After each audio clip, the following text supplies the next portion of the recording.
Hello everybody, my name is Colin. Welcome back to another video. Today in this one it's going to be a little bit of a weirder video. It's something I haven't done in the past well, just talk is all I'm going to do. Today I'll be talking about my NAWCQ experience 2025, I should probably say as well. I'll just be kind of talking over my experience having going to Indianapolis, playing in the tournament itself, what I learned and, the mistakes I make as well. I kind of just like the idea of this type of video where I kind of just talk over like what happened during the tournament, after the tournament, my experience with the entire NAWCQ.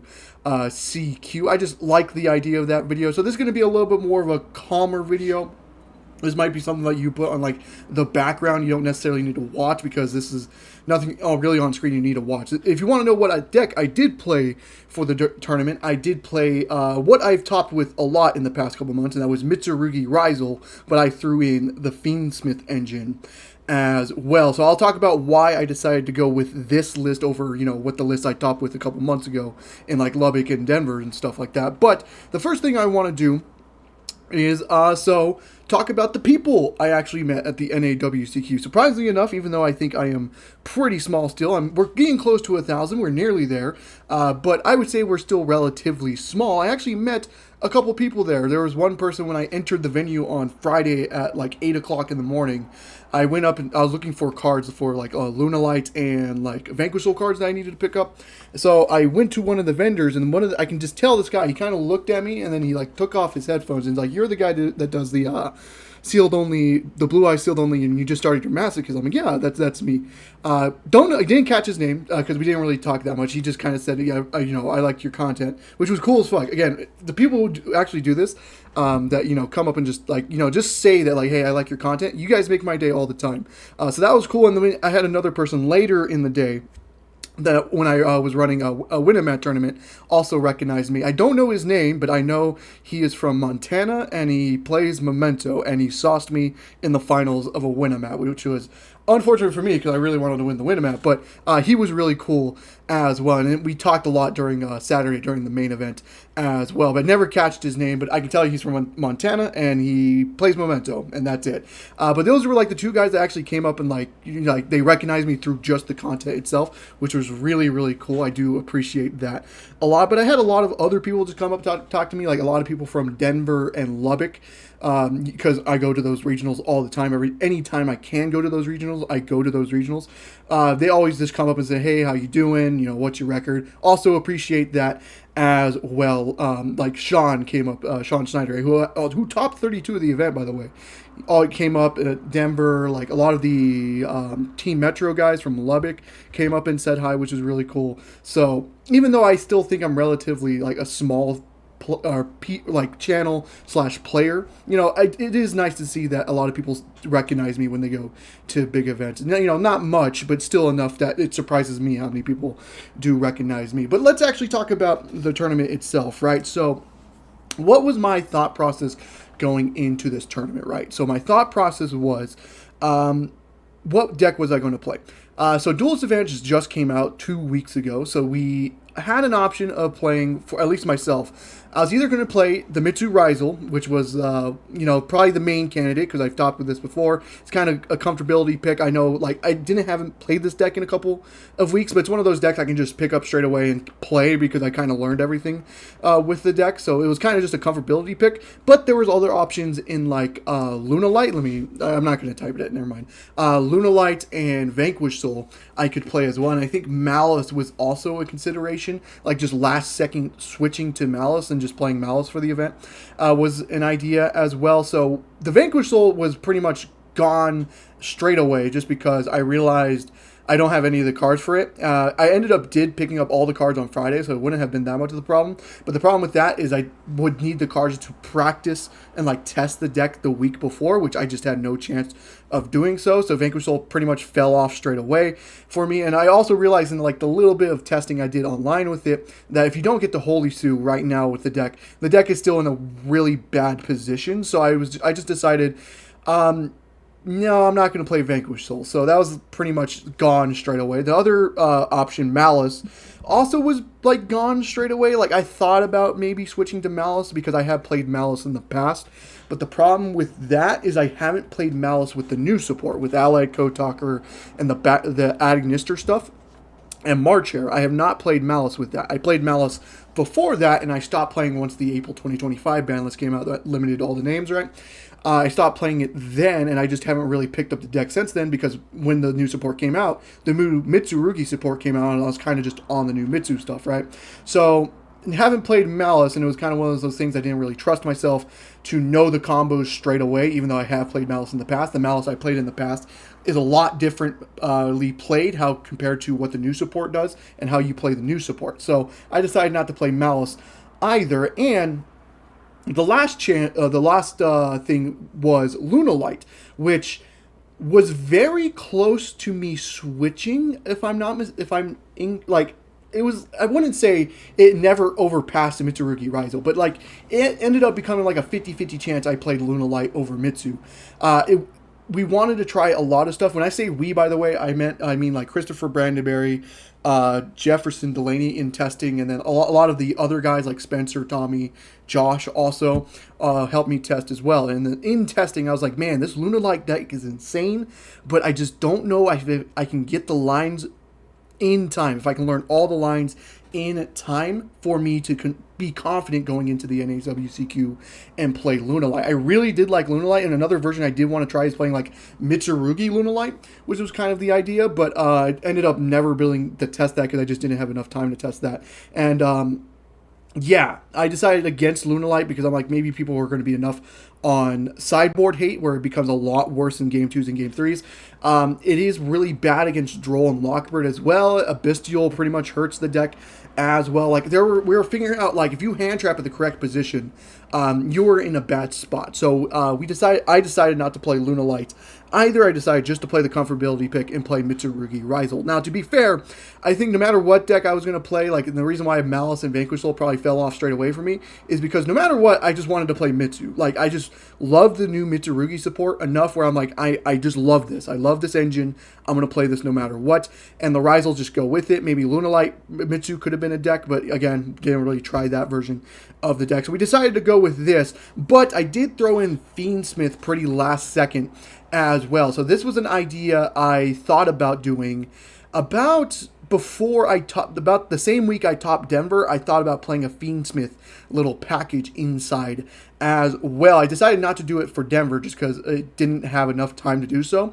But I decided to throw Fiendsmith in this version of the deck just because I kind of wanted to switch it up a little bit. I figured out a lot of the combos I deal with Mitsurugi. Sometimes I draw Mitsurugi plus Raizo, so I just wanted my Mitsurugi half to get into Fiendsmith before committing to a Raizo play.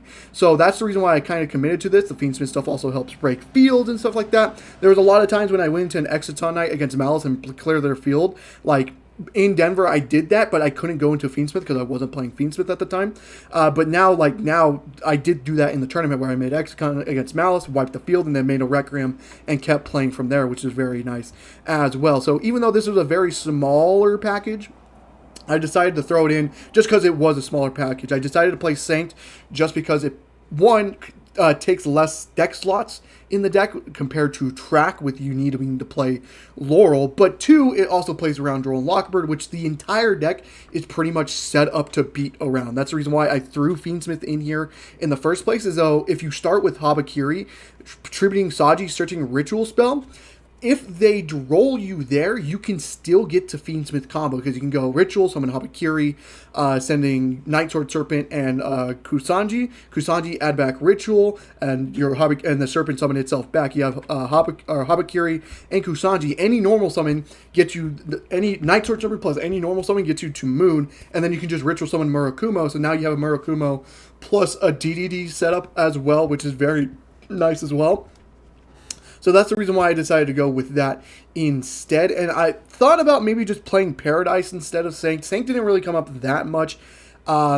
but I didn't. The extra deck got a little weird towards the end, so I had to play Saint instead of Paradise, just because of how weird the extra deck ended up getting towards the end. But I'll talk about the extra deck in just 1 second. So that was really the only change when it comes to Fiendsmith. The colors I cut for Fiendsmith was like I cut a pre-prep, I think, and I cut Laurel, which was another card.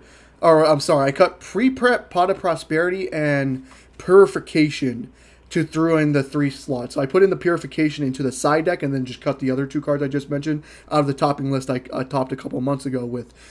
So yeah, that was kind of the same idea though. We were playing the same names. Did not want to cut Sword down to 2 because it is technically still a 1-card combo, so you do want to see this. Maybe there was an idea to cut Node, but I really do like Node, and Node came up all the time in the tournament, so didn't really want to cut Node either. So that's the reason why I didn't really touch the Rizal engine of this that much. So, but besides the Fiendsmith stuff, the rest of the engine looks pretty much the same that I topped with the decks I topped with in the past. Now, the one thing I did consider cutting as well was Armasa as well. I was realizing really quick, especially since I'm playing pre-preparation of rights, is that Armasa is pretty useless in this deck. It's pretty much just a level 4 that's going to brick you in a lot of scenarios, and in game 2s and game 3s, I would side out of Armasa a lot as well. But the reason why I kept it in was because sometimes if you go Prayers, Tribute, like Habakiri, you can just summon Armasa, and then you have the search off Armasa plus whatever you tributed off the ritual. Now, we ended up last second decide tributing off of Habakiri is probably incorrect now. You never want to do that anymore.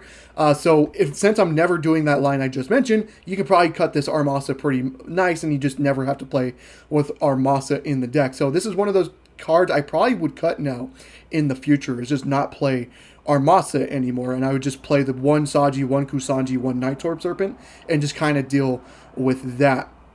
But yeah, that was the kind of last second thing we decided, that you never want to tribute off of Prayers anymore, unless it was exactly like Murakumo, because at least you get the value off of Murakumo tribute. But if it's Habakiri plus Prayers, you just never tribute, because if this gets ashed, you are in a really bad spot. So you want to go like Habakiri, activate. If they end up ashing it, then you have the Prayers tribute Habakiri to kind of help you play after that. But the Armasa was never really necessary for me, so I think you can probably cut the Armasa. It's a really weird thing to say, but I think it's something that I would stick with. You can cut the Armasa. That was one thing I kind of realized, not only in testing, but in the tournament itself, that I could probably cut Armasa for future builds as well. Now, the non-engine is pretty standard: 3 Fua, 3 Ash, 3 Droll. I played 2 Nib. Nib was one of those weird cards where you don't necessarily want to play it, but I think you have to play it.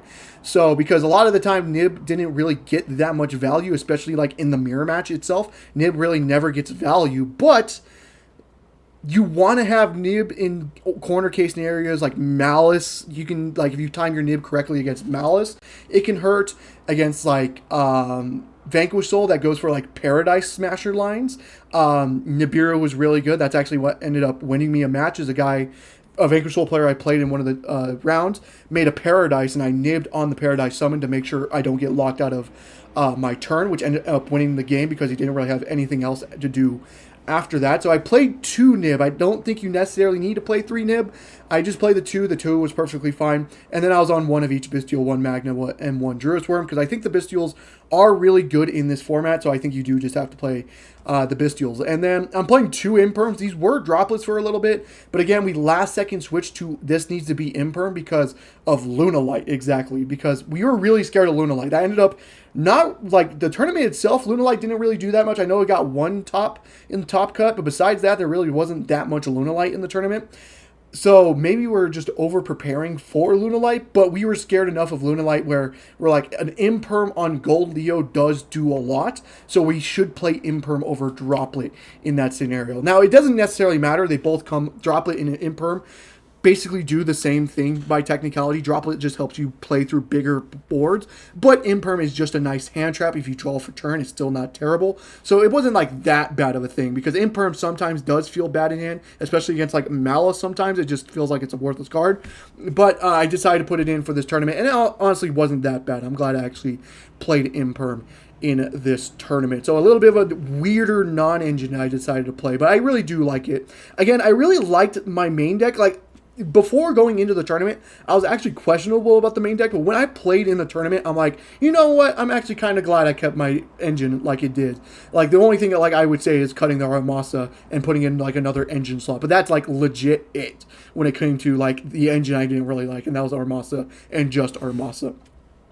Now on to the side deck. I think the side deck is pretty standard with the exception of 3 cards that you can see right here. So Lancia obviously is for Malice, Pirellia, which is nice. I didn't main deck this. I don't like main decking 6 Charmies.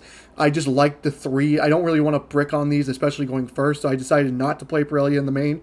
And to be honest with you, it was perfectly fine. I like putting this in the side deck more than the main deck, but that's just how I play. Lightning Storms and Feather Dusters I put in here because I was scared enough of Stun as well, but it was also good against like Vanquish Soul, or even like the Mirror Match is not bad against, or even against Malice is not bad. Like, it's just generic options. Like, this is what the side deck is meant to be. It's a generic side deck into a diverse format, which what I was thinking of, it was going to be a diverse format, and I ended up being like correct. Like, obviously Malice dominated like 25%, and then Mitsurugi Rizel was like another 10% if I'm not mistaken, but after that it was pretty diverse after that. So I decided to play the Lightning Storm and Feather Duster, 2 Judgments, and then the 1 Purification. It's just the idea is this is 3 Judgments, but Purification is searchable, so you do have to play Purification. But Judgments were fine enough as well. But the reason why was I on Golem? Like I have said in the past, I was scared of Lunalight. I was scared enough of Lunalight where I wanted to have a side deck out, and Golem is a side deck out to that. But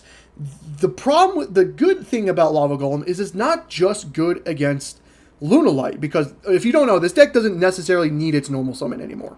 Like, sure, normal summoning Ice is still a very powerful play, but when you play this deck, you maybe like out of all the hands, maybe like 20 to 30% of the hands, you actually need your normal summon.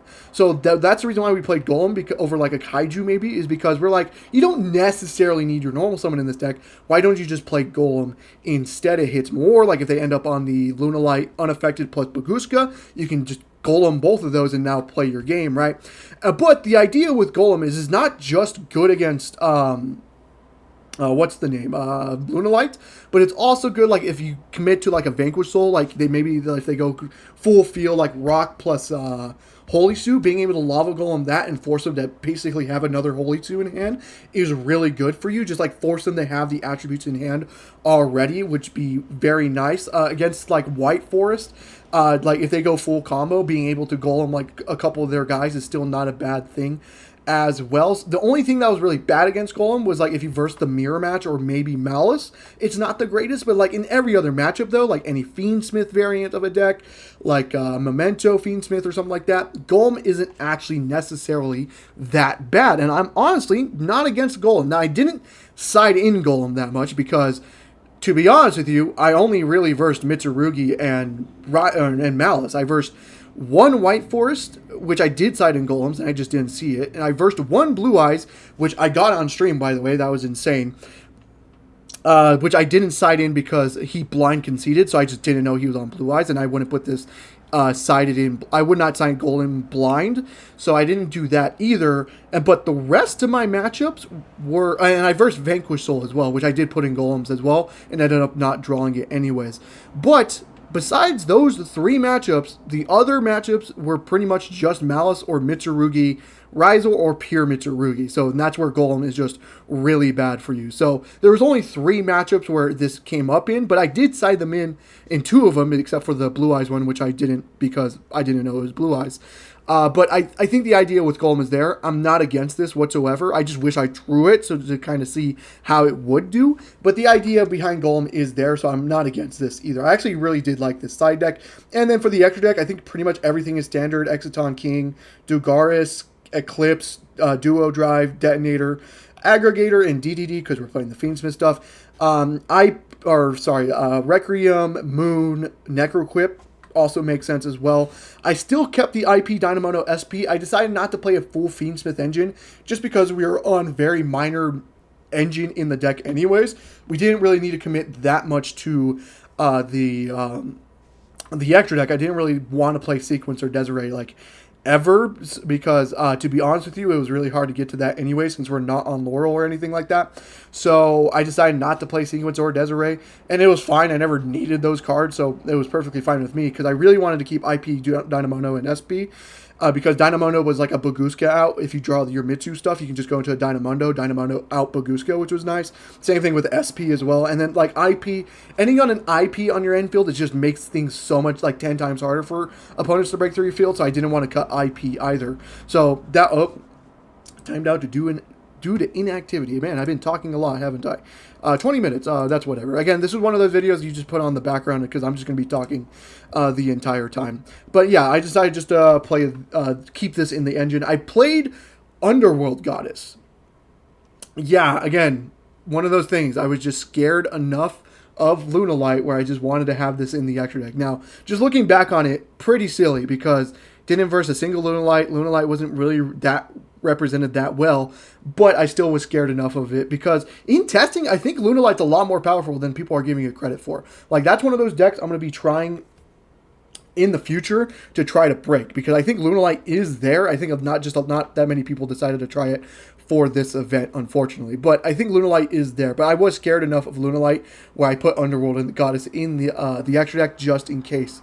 Just so I had some sort of main deck out. Like this, plus like Dugaris in a Detonator, being able to double your Detonator, having it out to that as well. So that was it for the deck. So if that's the deck for you, I'm going to talk about my round by round now. So what was the main problem with the tournament? What happened? I went 6-3. I started off 5-0, but I ended up going 6-3 after that. What happened? So I did not make day 2 because of that.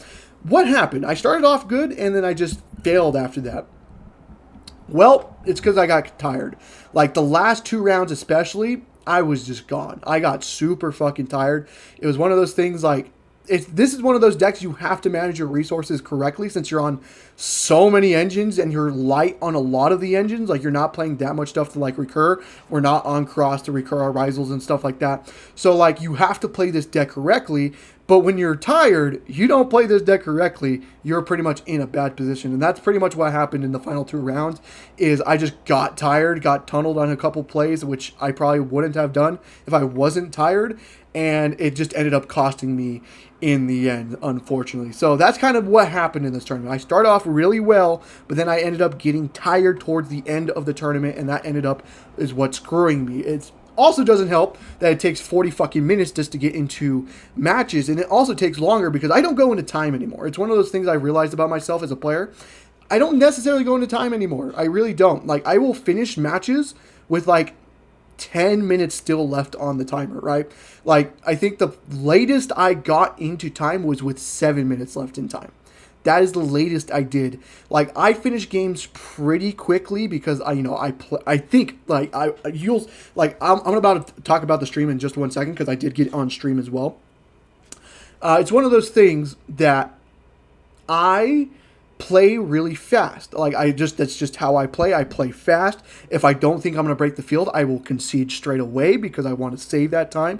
So I never really play into time anymore, but it does not help when you have to wait 40 minutes just to wait for the next round, 50 minutes for me because I finished the time fast, right? So I'm nearly like, I was telling the people I traveled with for Indianapolis, I probably waited way more than I actually played Yu-Gi-Oh! On Saturday, which is very unfortunate, right? And the thing about me is when I'm waiting for a round to start at like YCSs or the NAWCQs, I don't sit down. It's one of those things like, if I sit down, I will get tired faster, so I don't sit down. So what I do is just walk the entire venue. Now, in the short term, that does keep me up. That will keep me up, keep me energized and stuff like that, which is weird to say. Compared to sitting down and waiting for the next one, because sitting down tends to get me tired a lot more faster. But when you're waiting 40 to 50 minutes to start the next round and you're walking the entire time, you're ending up going to get tired in the long run, and that's pretty much what happened. Is the last 2 rounds, I got super, super tired, and I ended up costing me because I made crucial misplays that I probably don't make if I'm not tired. So that was very unfortunate. But what was the round-by-round matchup, right? So round 1, I versed White Forest and just 2-0'd it in like 15 minutes. Like, it wasn't even like a match, right? Like, game 1, like, he set up like SP as Amina, which... or SP and Sylvia, sorry. That was like his only thing. I think he just did not draw White Forest cards. So he set up on that, and then X, I had X, and X checks that entire field. So I won game 1 pretty fast, and then game 2, I think he just bricked. Oh, no. I had like all the hand traps. I double Pirellia'd him, and then like I drawed him after I got like 4 draws off of Pirelia, and then I just had like full combo when he passed it back to me as well. So like, I won the game that way as well. So it was like fast 2-0 round 1. Round 2, I ended up versing... What did I verse round 2? What the fuck did I verse round 2? Sorry, I'm trying to remember this off the top of my head. I didn't really like keep any notes or anything like that. What did I verse round 2? I don't know what I versed round 2. Oh, no, that was round 3. What was round 2? What did I verse round 2? Oh my god.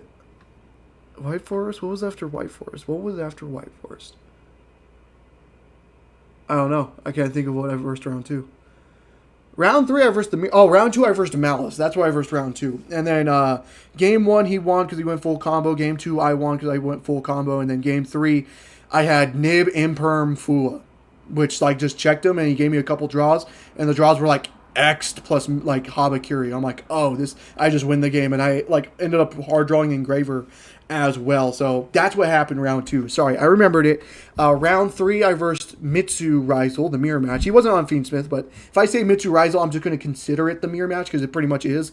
I'm just on Fiendsmith and they aren't. And then it was unfortunate for him because he bricked both games. Like game 1, he went Habakiri, I went Ash. He's like, yep, pass to you. And I went combo and won the game. And then game 2, he went draw, pass to you. I'm like, damn, that's so unfortunate. He just ended up bricking both games. That's very unfortunate. And then we had a lunch break round 3. Went to Harry's and Izzy's. I think that's what it's called. That place is fucking delicious fuck. We went back on Sunday. That was really good. And then round 4, I versed Pure Mitsurugi on round 4. It was a very intense game. Like game 1, he bricked. He passed to me. He activated Pirelia. I just had my Mitsu stuff, so I ended up on Habakiri Murakumo without giving him a draw with prayers in hand. I went battle phase, and he's like, yep, that's game. And then game 2, it was like a huge ass grind match. Like that was probably like the longest game I had in the entire tournament. I think it might have been like a 20 to 25 minute game. It was a really, really long game. It was just a grind match. We were both grinding with our Mitsurugis. I don't think I drew a single Rizel in that game, if I'm not mistaken. So, like, if I ever drew a Rizel in that game, I just won, but I never did. So I had to keep grinding with, like, Fiendsmith and Mitsurugi. And, like, we were just on grind. But the problem with the Pure Mitsurugi, he's like on 2 Murakumo. So I have to deal with, like, multiple Murakumos. I can't just, like, Bestial banish a Murakumo, which I did on one of them. But the second one, I can't do, or if he's playing multiple, it's just going to suck for me. So he just eventually just outgrinded me, and I'm like, damn, let's get to game 3. Why not? And then in game 3, he rolled Delta'd me, but he drew Driver. So he had to summon Driver in hand. His rest of his hand was like Wosu plus like 2 cards that, like a ritual spell, and 1 other card that just didn't do anything. And I ended on a Detonator Prayer set with Saji on the field. A little bit of a weird play. My hand was very weird. But I passed to him. He went Ritual Summon Murakumo from deck, tributing the Wosu, and then just went Hope to God Murakumo was enough. Try to go Murakumo attack over Saji. I went Prayer's Tribute, got the advantage off of it, and he's like, shit, what the fuck? He wasn't expecting Prayers.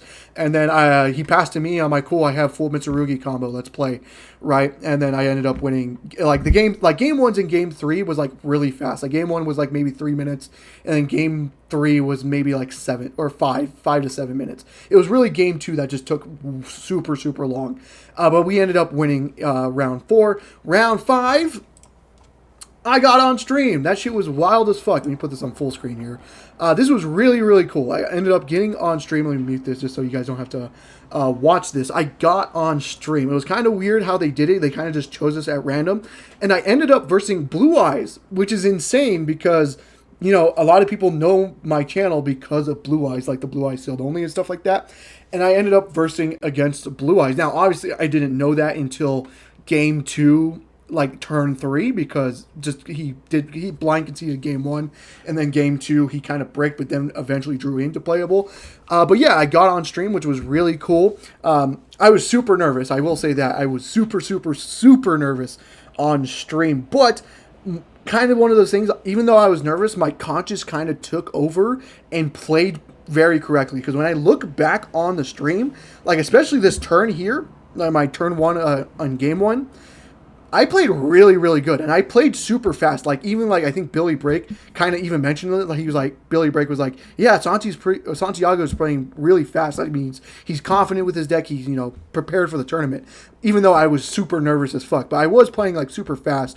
Like, the only thing I really had to think about was, like, if I go into a Dugaris here or a Detonator. But I had Node in hand, so I was like, there's no chance. I go into Dugaris, draw a couple special Node, and just go into a Detonator play.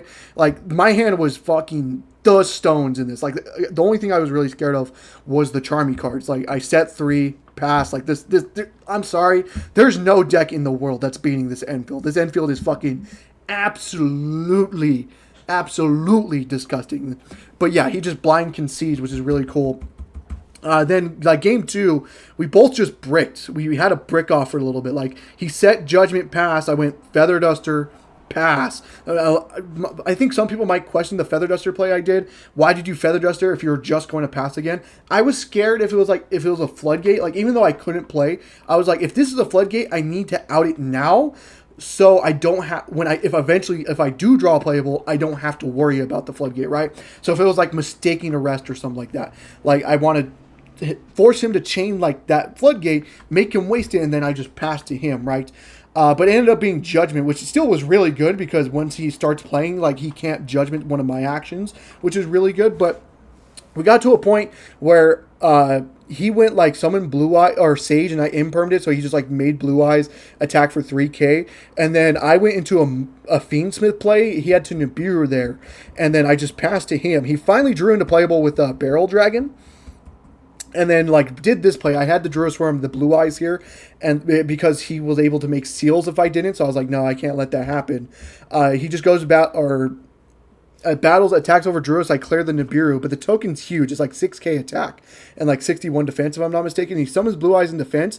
And then this is the one misplay I did, is when he goes to end phase, I thought he set Drill Beam. To be honest, I thought he set Drill Beam. I think this is one of those things. I was just a little bit nervous because the thing is with Fiendsmith, a lot of the time I forget about the Lacrimal Requiem play. I always forget about it. Like, if you, in the 505 community, or at least in our testing group in the 505, you will know I forget about Lacrimal and Requiem in the Grave like all the fucking time. So, like, being on stream and being a little nervous, I was like, I can't forget this trigger. I can't forget this. I can't forget this. I'm going to remember this. But I didn't recognize he did not set a card, meaning he kept the Drill Beam in hand for exactly this play. So if I read that, I wouldn't have triggered this and just draw for turn.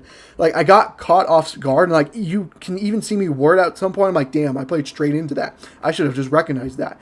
But never punished. I had Murakumo in hand the entire time, and then I top deck Ritual. I'm like, damn, that was the best top deck, and that just wins me the game because I blow up the field, tokens at 6k, Murakumo's 3k, and I just win the game right then and there, which was really cool. So even though I got on stream, I wish it was a little bit more competitive, to be honest with you, because, I mean, there's no one's breaking that game 1 field, unfortunately. But game 2, we both just kind of have a brick off, and I just, you know, top decked the nuts after that, which was very unfortunate. So this game ended up, like, maybe it was like a 20-minute match, if I'm not mistaken. I can check the time. Yeah, like nearly a 20-minute match. It, like, what is that, 17 minutes? No, 18 minutes. It was an 18-minute match. But yeah. Won this game, which was really wild, which put me to 5-0. It was really cool being on stream, though. Really like that I was on stream. Finally got to play on stream, which was really cool. And then round 6, I finally took my first L against Malice. Game 1, she went, or they went first. I don't know. I don't know their pronouns, so I'm just gonna say they. I don't want to like assume, so I'm just gonna go off of that. I apologize if the person was watching, but I'm just gonna go off of that. So they went full combo. They went with full combo. I fooled them, but like they still got to like I think she ended on, or they ended on Bomber Dragon, if I'm not mistaken. Like, or it could have been, yeah, it was like Bomber Dragon, like set 4 pass under full. So I'm like, oh my god. I got to a really cool play though, where I made an Exciton Knight, and we were even when I made the Exciton Knight. So they were like, yeah, that's fine. And I go, prayers, tribute a reptile, which it was like Serpent, so it wasn't going to get any value. So I tribute Serpent, chain Exciton Knight, because I was lower now because I tributed a card, meaning I got down to 6. Chain Exciton Knight to nuke the field, which was a really, really cool play. But the problem with that is it played straight into her charming cards that were in their hand, which was very much a goddamn problem. I think it's a her. I think it's her. I don't, again, I'm gonna say they, because I'm not gonna try to assume. So they just chained Charmies after that. The problem with that is I knew their hand was Dormouse and Marchair, and my field did not break that. Like, it just was not good enough against that. So I'm like, damn, I'm going to have to give them a couple draws and just hope to God they don't draw into anything. And, well, they drew into hand traps, which was the problem. So we lost game 1. And then game 2, they drew the absolute stones. They drew Impulse, they drew Druis Worm, Fua, plus full combo. I'm like, god damn. And I did not draw a single hand trap. I drew like 2 bricks, and then like the Impulse plus Druis Worm was enough to end my turn, which I'm like, damn, that sucks. I lost that game. But yeah, they were overall just the better player. Like, their game 2 hand was insane. They played game 1 really correctly. I made like a good play, but like I played into the Charmies, unfortunately.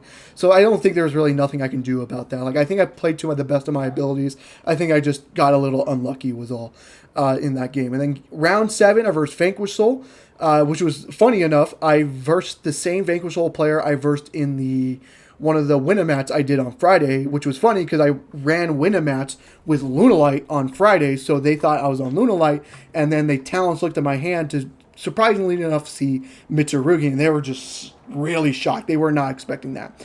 But this is the Vanquish Soul player that game 1, he tries to set up the Paradise play. I go Nibiru, and he's like, damn, that's unfortunate. Talents look at your hand, and my hand was just the stones. It was like Prayers, Habakiri, pre-prep in hand, plus one other card that I can't remember. It was just like the absolute stones, and he had one unknown card in hand, so I'm like, that unknown card does not beat this hand. He goes, yep, he took like an Abakiri. I'm like, cool, Prayers, add it back to hand. I'm like, cool, I win. Like, he just didn't have a hand trap. I don't think it ended up being a hand trap, so he's just like, yep, we'll go to next game.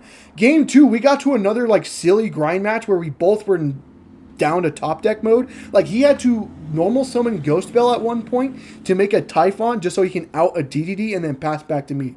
And it was another one of those things. Did not draw a single Rizal name ever in that match. If I ever drew a Rizal name in that game, I probably win that game. But I never did. I passed to him and he just started drawing Engine, and I did not. I was drawing like Ash, Imperm, just all the hand traps. I'm like, yep, we'll just go to next game. And then game 3, it was very unfortunate. He Pirellia'd me, but my hand did not play into Pirellia whatsoever. He had a Droll and Lockbird in hand, but decided never to Droll because he wanted the value off of Pirellia. He was telling me after the match he probably should have just recognized that I was never going to give him a draw off of Pirellia, and he should have just Drolled me. But he had a Droll, but he wanted to get the value off of Pirellia. But the problem is I never gave him a value off of Pirellia. I ended up on a Murakumo DDD prayer set pass. I'm like, have fun with this. Like, DDD is going to check your like Holy Sue and stuff like that. But the other thing that makes sense for him not to Droll me was that his hand kind of sucked. Like, he didn't have anything playable, which was unfortunate. So he just kind of like, he went Stake Your Soul, which was his only playable card, which I just chained DDD, which was a mistake, by the way. I had an Ash. I should have just chained Ash to it. But I chained DDD. He went Talent to Take, and I went Prayers, Tribute Murakumo, Special Saji. No matter what he takes, I'm chain blocking the Murakumo. So if he takes my DDD, I'm chain blocking the Murakumo. So the DDD is not going to be able to negate the Murakumo. So he took the Saji, and I go, okay, Saji effect, because that's how it's ruled in the TCG. Like, it's the same thing as if you go IP into SP and then SP gets taken by a talent, you can still trigger that SP. And he goes, yeah, you have the game. Like, there's nothing he can do. His hand was pretty bad. So we win that game. And then round 8 and round 9 is where I got super tired and I ended up misplaying. Like, looking back on it, game 1 against Rise, I versed the mirror match round 8. Game 1 I should have won. Like, just looking back on it, I got tunneled onto a play because I knew he was on Habakiri, but he had a set card, which was a problem. But I was so tunneled on he has Habakiri in hand, I need to make a DDD so I can check the Habakiri. But the problem is he had a giant-ass nib token plus detonator, which I also needed to clear. So the problem with that is it played into an imperm. So I made DDD, then went into a King of Feral Imps play, and he goes imperm the king, which is a problem for me because now I can't out the token, and the token was big enough where he can just switch it to attack, battle, attack, game kind of thing. So I'm like, damn, I just tunneled so hard of trying to play around Habakiri that I just played into imperm. And I had ways to play around imperm. I should have always just recognized, like, I should be playing around the set card, not the card in hand. Because the card in hand doesn't stop me right now. I'll worry about that. If the king resolves, I can play my game. I just needed king to resolve. And if it's imperm, like if he imperms king, I had a way through lines like X and stuff like that where I can get king back from graveyard by Eclipse Twins effect and then go king effect, get back to Mitsurugi, and then play from there. So I just lost game 1 because I got tunneled on him having Habakiri in hand. And then, and he hasn't triggered Habakiri, by the way. That matters. That's the reason why that mattered. And then game 2, man, I just bricked so hard. Like, my only play was just normal summon sword effect, and he impermed it, and he goes, yep, pass to you. I had to bonfire, let him search ice, droll him, and then ash the ice just so I got value, right?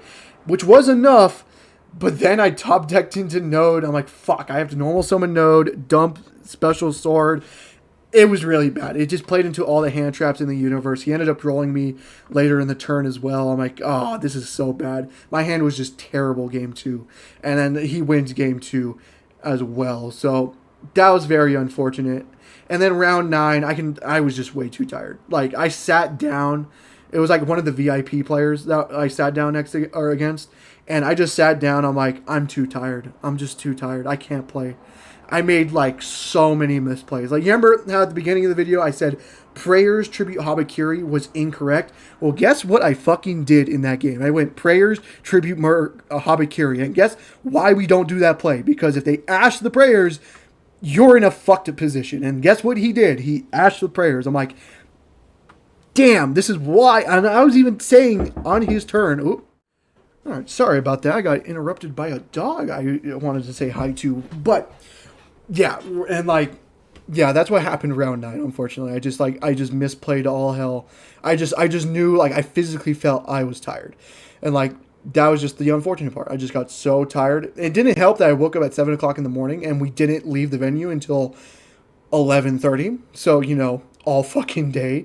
Yeah, it was just, I just got so fucking tired, and like I just started misplaying out the wazoo, and that's just what ended up costing me the tournament. I probably should have made day 2, to be honest with you. Again, I think the round 8 matchup I should have won, especially game 1 I should have won, at least. Maybe I don't win the match, but game 1 I definitely should have won if I just don't fucking get tunneled into a Habakiri play. But yeah, that is it for the tournament. Like, I lost the last 2 rounds, and that was what ended up costing me round 2 or day 2, which is unfortunate because I day 2 last year's Nats with Yugioh. And it's also one of those things I probably should say as well.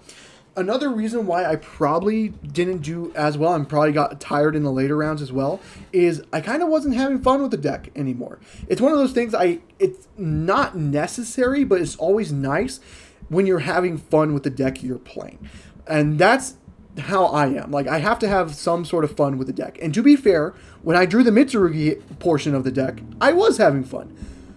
When I drew the Rizal portion of the deck, I fucking wanted to kill myself. I just don't like Rizal, but I love Mitsurugi, was the problem. But also one of those things I've learned pretty much the ins and outs of this deck, where that's another thing that I like about, when I have fun with decks, is because I'm learning the deck. Like, I had such a good time on Friday running side events because I was playing a Lunalight, and that's a newer deck that I don't necessarily know that much about, but I was learning. I was having fun and learning. Even though I got my ass kicked, like the first Winamat I ran with it, I lost immediately, and then I lost in the finals in the second Winamat I did.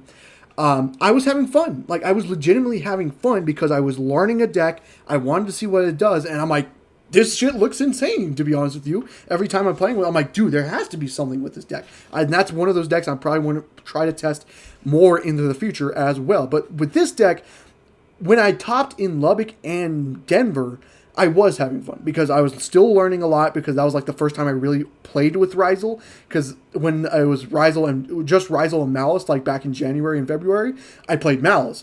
But this was like the first time I played Rizal was with the Denver top and the Lubbock top. So I was having fun because I was still learning the deck, right? But I now know the ins and outs of this deck. There was really nothing else. Like, the only thing that was cool is I threw the Fiendsmith package stuff in here. But again, this isn't that hard to learn. Like, I played Fiendsmith in the past, so like this wasn't necessarily like a learning curve to know, right? So I didn't necessarily have, like, don't get me wrong, I did have fun. Don't get that's always a thing. I will always have fun with Yu-Gi-Oh! But like, if this was like another deck like Lunalight or something like that, I probably would have had more fun. But would I have done as good as I did with this deck? Probably not. This is the reason why I went with this deck in the first place, is because this is the best chance of me trying to top the event, was to play this deck, because I know the ins and outs of this deck, and this deck is really, really good. But yeah, that's really all I want to say about that. Again, I kind of was rambling about stuff, but that's how this video is. This is just talking about my NAWCQ experience, what to learn from, why, I did super good early, but why I did really bad and didn't end up topping day 2. But, still overall success. I got to meet a couple people that do watch the channel, which was really cool. And I got to be on stream as well, which was really cool as well. So yeah, I'm going to end it there because I was talking for a long ass time. I hope you guys did enjoy the video. If you did, leave a like, subscribe for more content on the channel, and I hope to see you guys in the next one. Goodbye.